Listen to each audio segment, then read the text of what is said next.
Boa noite, está começando pela rede CNT de televisão, o Jogo do Poder, um espaço aberto para a discussão política. Nós aqui da CNT acreditamos que o debate, o contraditório é ponto de partida para o exercício de um dos direitos mais fundamentais, o de ser informado com absoluta correção e transparência. Esse é o propósito, esse é o objetivo final aqui do Jogo do Poder, que tenho o prazer de receber nesta noite, mais uma vez, o secretário municipal de Educação e deputado federal licenciado Renan Ferreirinha. Boa noite, deputado ou secretário, como queiram. Boa noite, Ricardo. Um prazer imenso estar aqui contigo. Boa noite a todos que estão nos assistindo.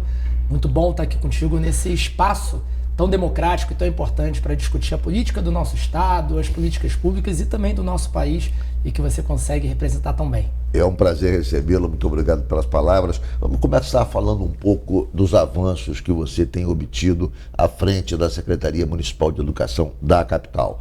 E o mais notório nos últimos tempos é relacionado à proibição dos celulares nas salas de aula da rede municipal de educação.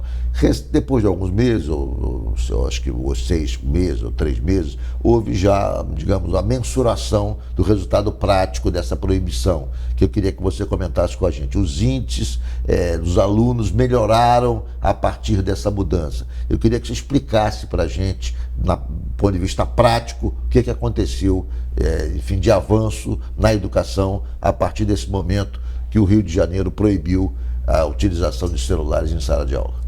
Ricardo, desde que eu assumi como secretário de Educação, quando o prefeito Eduardo Paes me chamou, e parece que foi ontem, mas já tem 5 anos que isso aconteceu, eu já tinha um incômodo com o uso excessivo de equipamentos de telas por parte das nossas crianças. Eu faço parte de alguns grupos que discutem políticas públicas a nível internacional, então eu faço parte de um grupo com ministros da educação, secretários de grandes redes pelo mundo. Isso em 2021 já estava no meu radar. Mas a gente precisava de um empurrão para conseguir avançar com essa história aqui no nosso país. Foi quando, em 2023, a Unesco fez o seu relatório global de educação, clamando que governos tomassem ação no que diz respeito a essa epidemia de distrações. Não é normal a gente ver crianças tendo crise de ansiedade, tendo picos de depressão, porque não conseguem desgarrar do celular. Não dá para uma professora tentar dar aula e a criança está na rede social, está no jogo de não sei o quê, quando a professora está tentando passar um conhecimento. Como também não faz sentido na hora do recreio, os amigos estão brincando de queimado, estão brincando de futebol, e está uma criança isolada na própria tela. Algo precisava ser feito, esse freio de arrumação. Foi quando eu levei essa ideia ao prefeito Eduardo Paes, que prontamente topou essa ideia, e que acho que tem um exemplo da dimensão e da capacidade também do prefeito de comprar essas boas pautas e avançar com temas que muitas vezes podem ser vistos como polêmicos, mas que são importantíssimos. E quando a gente tomou essa decisão pioneira na cidade do Rio de Janeiro, muita gente tinha dúvidas e falava, isso aqui pode dar muito errado. Mas a gente sabia que era muito importante que fosse feito pelas nossas crianças e pelas famílias. Deu certo, né? Deu muito certo. Traduz aí esse deu certo. Deu certo ao ponto de que a gente ter tido uma lei nacional inspirada no exemplo do Rio de Janeiro, que eu fui o relator em Brasília para isso, a Lei 15.100 de 2025. Você, por sinal, a todo momento que tem uma pauta importante de educação, você assume o mandato de deputado federal para participar desse debate e da votação, né? Exatamente. Então, nesse caso, eu fiquei 6 meses em Brasília, entre idas e vindas, para conseguir pegar o caso do Rio de Janeiro e transformar numa lei nacional. E a gente conseguiu fazer isso, tendo o apoio majoritário do Congresso, deixando claro que essa não era uma pauta da direita, da esquerda, do centro, era uma urgência nacional. 86% dos pais brasileiros e mães compreendem a necessidade da proibição do uso de celulares para o bem-estar dos seus filhos, para o avanço educacional. E olha que bacana, a gente fez agora uma pesquisa com a Universidade de Stanford, uma das melhores universidades do mundo, que conseguiu mensurar o impacto da proibição dos celulares nas escolas, na aprendizagem das nossas crianças do Rio de Janeiro. Nós temos a proibição no ano inteiro de 2024, então a gente faz a avaliação a cada bimestre. Olha que interessante, Ricardo. As crianças aprenderam 25,7% a mais em matemática e 13,4% a mais em português. Só em matemática é como se os nossos alunos tivessem aprendido um bimestre a mais só devido a essa medida. Você teve mesmo ano Pois não pode concluir. Não, você teve o mesmo ano e você aprendeu um bimestre a mais só porque a gente avançou com essa medida necessária. Eu queria abrir uma outra discussão, que é o seguinte: o fato de você proibir o celular e evitar o exagero da utilização de telas não significa renegar a tecnologia, porque o mundo de hoje é tecnológico. Quer dizer, você não pode ter uma didática rudimentar dissociada dos equipamentos tecnológicos, como se o mundo fosse diferente. Obviamente que você tem que concorrer com esses recursos, até porque o mundo hoje gira em torno disso. As pessoas são criadas dessa forma, quer dizer, há uma formatação, quer dizer, diferente até, eu acho, das pessoas, do raciocínio das pessoas, das crianças, porque essa é a realidade que não foi a minha quando eu era, enfim, criança. Claro, educado. Não foi essa trajetória, mas hoje é assim. Então, assim, de que maneira isso pode ser implementado e não renegando o momento atual, que é tecnológico? Esse é um importante ponto e a gente deixou muito claro na lei, quando a gente coloca a proibição do uso de celulares, salvo para algumas situações. Situações emergenciais, em casos de exceção, quando a direção, né, compreende que tem algum motivo pelo qual é necessário. E também uso pedagógico quando aprovado pelo professor. O professor é autoridade. Por exemplo, o tablet não complementa em sala de aula, porque o tablet não tem, enfim, acesso a outras redes, especificamente voltado à atividade acadêmica, pode ser um instrumento importante. Com certeza. Porque ele faz com que o ensino tenha uma correspondência com a vida comum das pessoas. Mas qual que é a grande diferença aqui, Ricardo? O que a gente quis passar esse freio de arrumação é do aluno que está ali usando o celular. E no Instagram, e no Facebook, óbvio. No TikTok, no jogo do Tigrinho. Agora, quando tem intencionalidade pedagógica, a gente é super a favor. E aí nós temos um grande caso aqui no Rio de Janeiro, que são os JETs. Nós não fala sobre os JETs. Os JETs, na verdade, me faz lembrar os brizolões, né? Os CIEPs do Brizola. Que bom. E que, porque tem, enfim, até a meta é parecida. Vocês querem chegar a 500 CIEPs, era a minha meta do Brizola. Quer dizer, eu me lembro quando ele dizia isso, que o projeto era de 500 CIEPs. Exato. Então, assim, até a meta me parece muito parecida, é igual.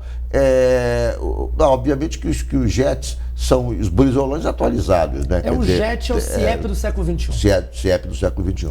Exatamente. O JET é uma escola em tempo integral que mistura diferentes áreas do conhecimento, que segue uma abordagem que em inglês mistura diferentes áreas, que é matemática, ciência, tecnologia, engenharia e artes, que sai de uma educação decoreba para uma educação mais mão na massa. Sim. Então é muito mais do que você faz com essas ferramentas do que você está memorizando ou gravando e não vai ter aquela atividade. Sim. E a gente tem feito essa grande transformação na cidade do Rio de Janeiro. Quantos JETs já estão funcionando? Nós chegamos em 250 JETs espalhados pela nossa cidade. E para você ter uma ideia, nós prometemos para a cidade do Rio de Janeiro, no nosso planejamento estratégico, porque a gestão do prefeito Eduardo Paes, do vice-prefeito Eduardo Cavalieri, tem bússola. A gente não é achismo, vamos fazer isso aqui. A gente tem um planejamento estratégico que norteia as nossas decisões. Nós prometemos em 2021 criar 22 JETs. Aí, explicar como que surgiu essa história. O prefeito Eduardo Paes, depois do primeiro ano de governo, me chama e fala: Ferreirinha, qual que é a marca que a gente vai deixar nesse meu terceiro mandato, no meu retorno para a Prefeitura do Rio, na educação? Eu quero algo mais tecnológico, mais moderno. Sabe os Jetsons? Lembra dos Jetsons, aquele desenho? Sim. Então, eu quero uma coisa meio Jetsons na educação. Aí no Rio, a gente já tinha um modelo de escola chamado GEL, que é o Ginásio Educacional Olímpico, que é fruto das Olimpíadas. Aí eu peguei GEL com Jetsons, JET. Vamos fazer o Ginásio Educacional Tecnológico, onde a criança tem acesso ao que tem de mais moderno, impressora 3D, cortadora laser, robótica, elétrica, tudo isso com intencionalidade pedagógica. E a gente quer preparar os nossos alunos, e estamos fazendo isso, para que eles possam ter o máximo de opções possível no mercado de trabalho. E isso com o uso da tecnologia. Os nossos alunos no JET estão aprendendo design gráfico, estão aprendendo programação, estão aprendendo conceitos de elétrica, estão aprendendo pensamento lógico, que é fundamental para que a gente consiga ter mais as outras oportunidades. Esse mundo mais analítico, que também é muito importante. Então, por um lado, a gente proíbe o uso do celular, mas por outro, a gente avança com o JET. Eu vou fazer um rápido intervalo. O Jogo do Poder volta já hoje com Renan Ferreirinha, secretário municipal de educação da capital do Rio de Janeiro e deputado federal licenciado. Voltamos com o Jogo do Poder, recebendo hoje o secretário municipal de educação, Renan Ferreirinha. Ferreirinha, Falávamos no bloco anterior dos JETs, né, do Ginásio Educacional Tecnológico. Isso tem tudo a ver, até porque lá o ensino é ministrado em tempo integral. Isso me leva à discussão do tempo integral. A quantas anda a implantação do tempo integral no Rio de Janeiro? Quer dizer, em que posição nós estamos comparativamente com outras cidades? Porque eu me lembro quando o Brizola implantou a bandeira, brandiu a bandeira, Darcy Brizola, do ensino integral, houve muita contestação, e gente dizendo que era, enfim, gastos exagerados. Absurdo. E aí, quando foi construir o CIEP, gente de esquerda, dizendo, não, esse CIEP, eu me lembro bem de alguns personagens da esquerda que até hoje estão aí, e obviamente já fizeram uma revisão do que diziam, mas naquela época condenavam os CIEPs, é muito gasto, sem retorno, sem isso e aquilo, tentavam estabelecer uma relação entre o que estava sendo gasto e a possibilidade de baixo retorno, então sugerindo outros caminhos, uma coisa absolutamente equivocada, porque se os CIEPs tivessem continuado, talvez a situação do Rio de Janeiro fosse bem melhor do que a situação atual. Mas, enfim, eu queria que você falasse a quantas anda a implantação do ensino integral. Hoje é uma realidade, é incontestável, não há corrente política que conteste a importância do ensino integral. Isso enfim, virou uma unanimidade, mas não foi. Durante um tempo foi muito contestado. E a gente tem uma dívida para conseguir pagar enquanto país por ter demorado com esse tema. Isso. Você tem uma noção, eu sou fruto da escola pública de qualidade, né, Ricardo? Eu sou natural de São Gonçalo. Sou filho de professora, tive minha vida transformada pela educação. Ganhei uma bolsa de estudos para estudar fora do país, bolsa Harvard, integral. Fiz minha formação lá em Harvard de Economia e Ciência Política.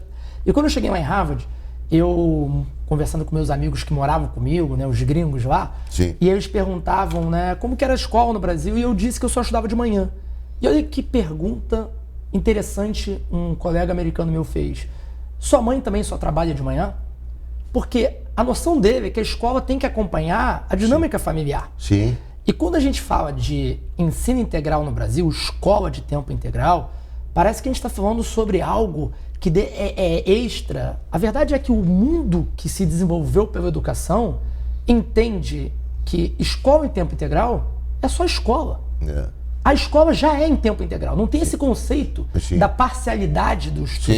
Então a gente tem uma dívida histórica, e olha que eu odeio o complexo de vira-lata, acho que o Brasil está na fronteira do conhecimento em vários assuntos, como na proibição do uso de celulares, que nós fizemos antes que Finlândia, antes que a maioria dos estados americanos, antes que a Inglaterra, mas nesse ponto do ensino em tempo integral, a gente precisa avançar enquanto país. O que nós fizemos no Rio de Janeiro? O prefeito Eduardo Paes, nas suas últimas gestões, na primeira e na segunda, já tinha avançado, tinha chegado em torno de 30%.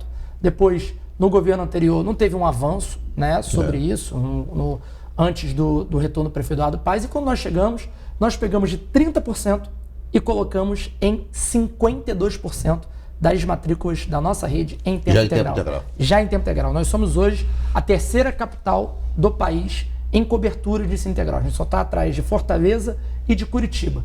E nós estamos com uma meta muito ambiciosa para que até 2028 a gente chegue em 70% das matrículas. Para que a gente passe um recado de que a criança tem que estar na escola. Ela tem que estar na escola estudando, brincando, se alimentando, sendo protegida pela sua rede de proteção socioemocional, sendo criança, sendo jovem. Isso que a gente precisa promover, e a escola em tempo integral tem que ser essa grande realidade. Ferreirinha, vamos falar de um outro tema que eu acho que é inevitável, inescapável no Rio de Janeiro. Vivemos num estado, numa cidade, especificamente da capital, com índices de violência altos. Isso é sabido, é lugar comum.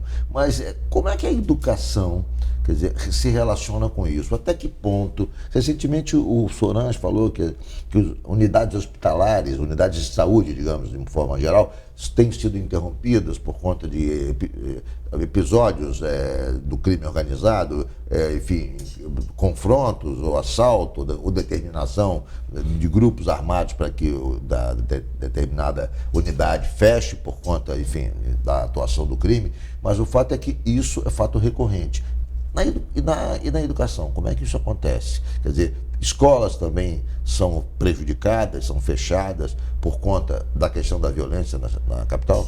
Ricardo, infelizmente o estado do Rio de Janeiro, não só a cidade do Rio de Janeiro, vive um cenário de guerra urbana. Isso impacta as nossas escolas de uma maneira muito, muito triste. Nós temos hoje um protocolo em parceria com a Cruz Vermelha Internacional que prevê salas de aula, espaços das escolas que tem menos chance de chegar uma bala perdida. Você entender o cenário que a gente tem que vivenciar na cidade do Rio de Janeiro e não está na região metropolitana quanto a isso. Cada escola tem uma escolas e áreas conflagradas. A gente tem hoje, basicamente, metade das nossas escolas que já fazem parte desse protocolo, que a gente treina os nossos profissionais. Metade das escolas estão em áreas conflagradas? Segundo o IBGE, metade das nossas escolas já estão em áreas que são, né, conflagradas, que tem algum nível de atenção que requer um treinamento quanto esse. E é inadmissível que uma Secretaria de Educação tenha que dedicar tanto tempo para saber se uma escola pode abrir ou não por causa de cenário de violência, por causa de guerra de facção, por causa de uma operação policial. A gente queria e deveria estar dedicando esse tempo para a parte pedagógica, para ensinar os nossos alunos. Agora, não tem uma pessoa na região metropolitana do Rio de Janeiro que se sinta em paz nesse cenário de completa ingovernança que a gente vive. Você tem hoje um cenário onde você tem uma Secretaria de Segurança Pública que não se comunica da maneira adequada com as secretarias que deveriam estar respondendo, tanto a Polícia Civil quanto a Polícia Militar. E isso respinga, infelizmente, sim, na educação.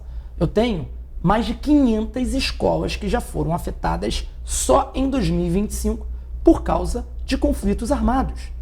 500 escolas.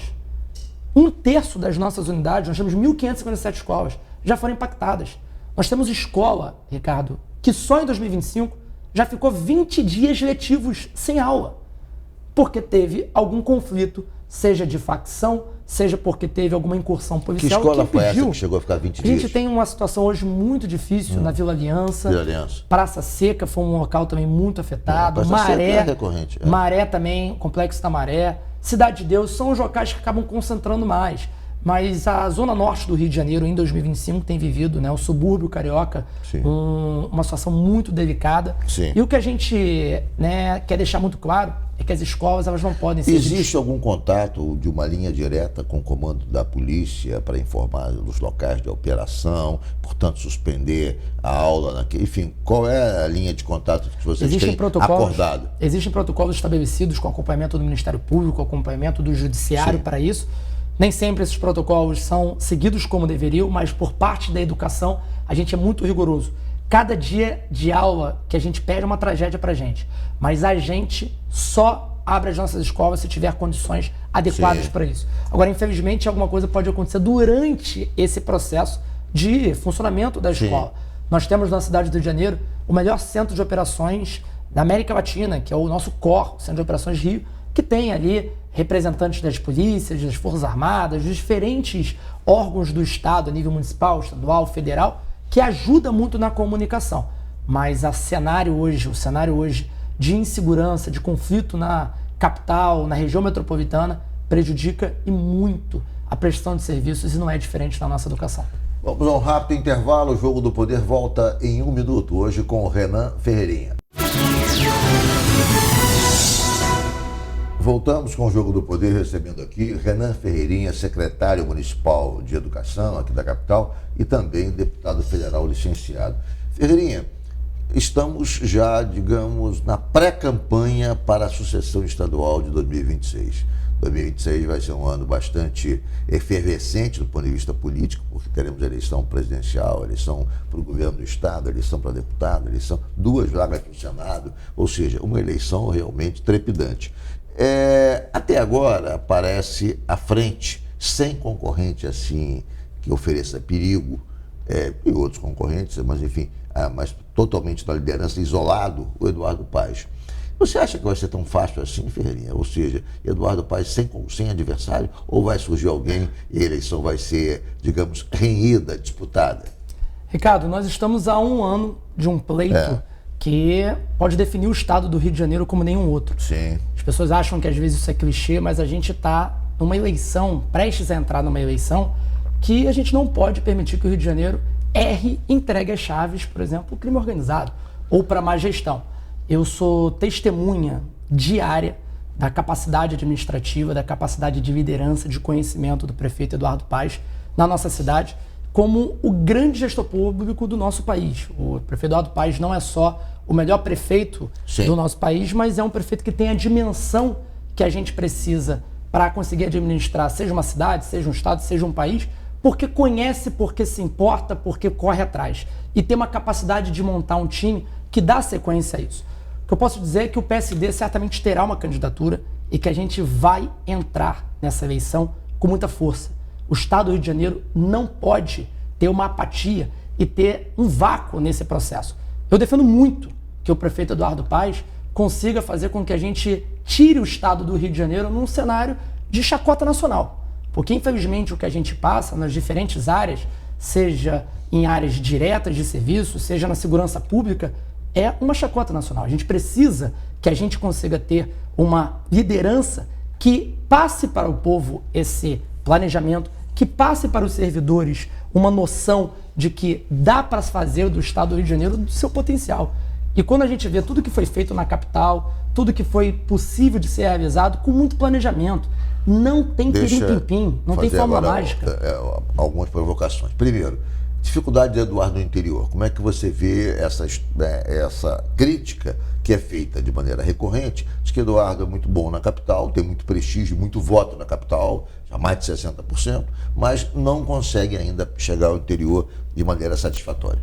Eu tenho rodado muito no nosso estado, converso muito com secretários também de educação, também com prefeitos e diferentes atores do nosso estado, e tem uma coisa que precisa ser entendida: o prefeito Eduardo Paes precisava nascer em algum lugar. Ele nasceu na capital, mas isso não quer dizer que não tenha sensibilidade, que não tenha empatia, e não tenha uma visão que transcende a capital. Pelo contrário, por ter conseguido realizar tanto nas diferentes áreas, transporte, educação, saúde, a gente sabe da necessidade da expansão nisso a nível metropolitano e para o estado como um todo.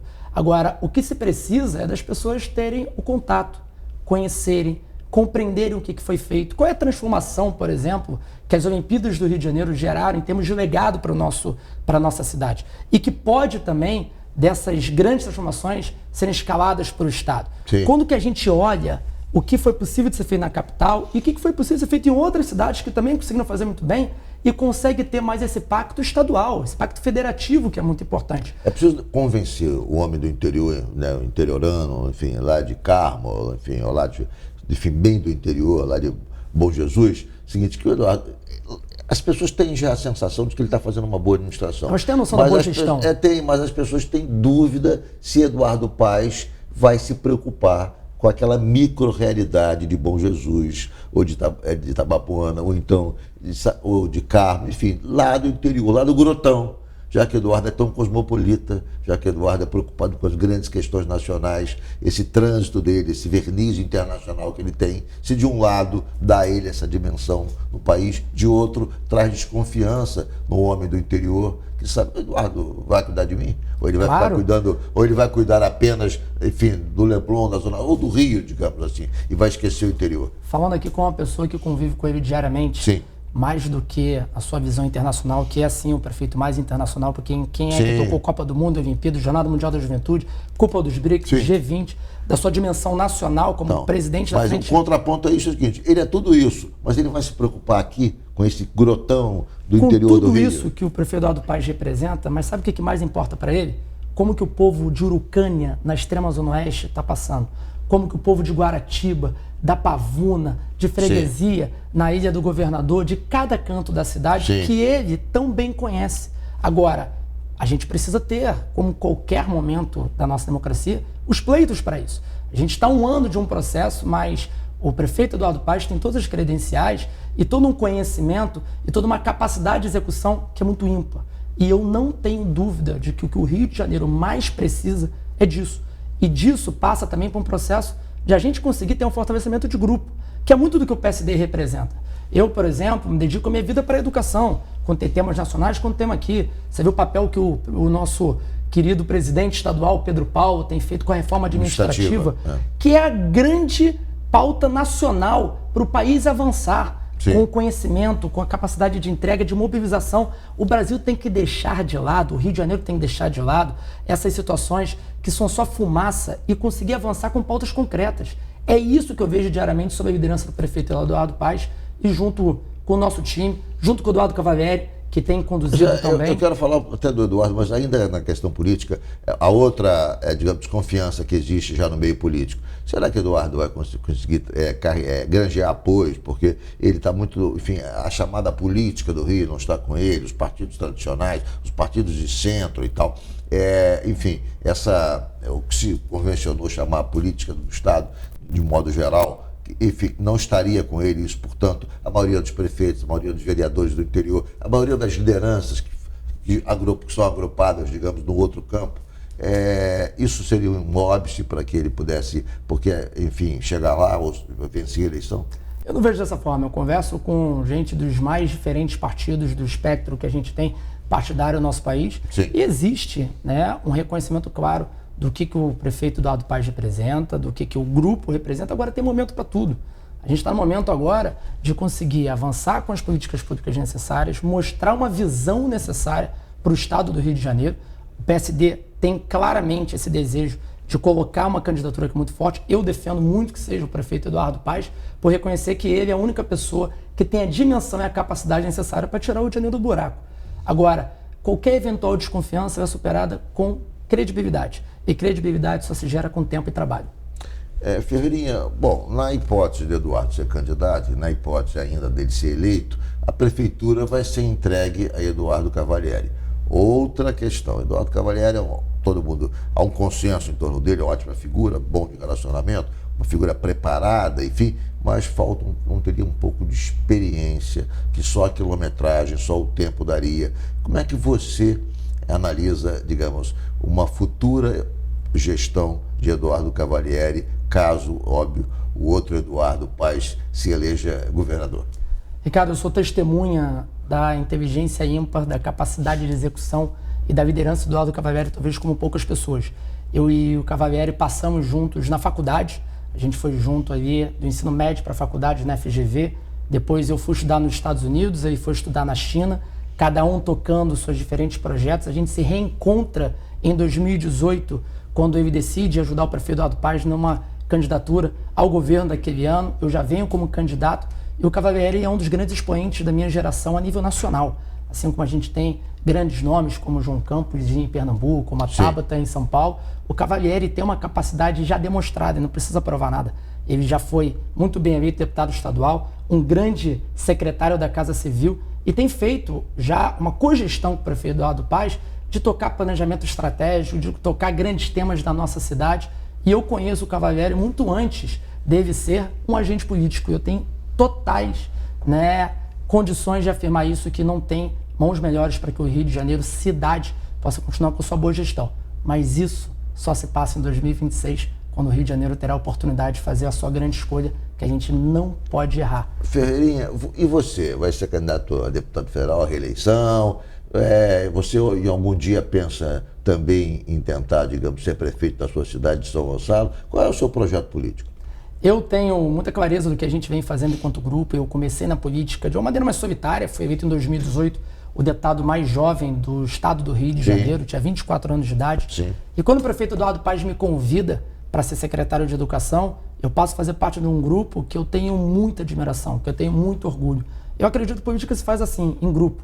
A gente tem um pleito no ano que vem, que eu tenho me colocado à disposição para estar na urna, para poder ser um dos atores nesse processo. Vai ser candidato à reeleição, como deputado federal. Se Deus quiser, estar continuando aí defendendo os nossos temas de educação em Brasília. Você acha que o seu partido, o PSD, consegue fazer quantos deputados federais? Muita gente duvidava que a gente faria 14, 15 vereadores no ano passado. A gente fez 16. O PSD tem montado uma grande chapa, tem montado um grande trabalho forte. Quantos? A gente não vai ficar revelando todos os segredos, mas eu posso dizer que é o seguinte, não tem plataforma melhor do que o partido estruturado como o PSD, conduzido também pelo prefeito Eduardo Paes, nacionalmente pelo homem que mais entende política hoje no Brasil, que é o nosso presidente Gilberto Kassab. Então o 55 veio com muita força.